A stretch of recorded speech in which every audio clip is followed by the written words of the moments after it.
हाय मित्रांनो, आज आद्विक आणि मी चाललो आहे. कुठे आद्विक चाललो आहे आज आपण? पोलादपूर कुठे आलो आहे? आज आलो आम्ही सावित्री नदीमध्ये आंघोळ करायला. जायचं होतं रिसॉर्टमध्ये, पण आलो सावित्री नदीमध्ये. म्हटलं नैसर्गिक रिसॉर्टमध्ये घेऊन जातो याला. चला. लगेच आमचा बॉडी बिल्डर तयार, कपडे वगैरे काढून.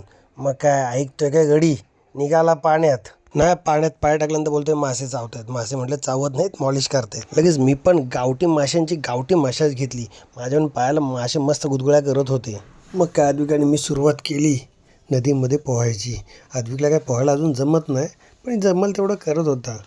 पण त्यानंतर मी त्याला म्हटलं चल तुला मी शिकवतो कसं पोहायचं. तर काय पप्पांनाच तो ज्ञान देत होता. मग दोघं आम्ही मस्तपैकी पाण्यामध्ये बसून 1-1.5 तास बसलो निवांत शांत. एकदम निसर्गात असल्यासारखं वाटलं. निसर्गातच होतो, पण मस्त वाटलं. तुम्ही पण जा सावित्री नदीमध्ये. जर तुम्ही महाड पोलादपूरमध्ये कुठे राहत असाल ना, तर सावित्रीमध्ये नक्की आवर्जून ह्या उन्हाळ्यामध्ये पोहायला जा. खूप मस्त आणि मजा येते आणि खूप फ्रेश पण वाटतं. चला मित्रांनो, आता आम्ही निघालो परत घरी. परत भेटूया. बाय.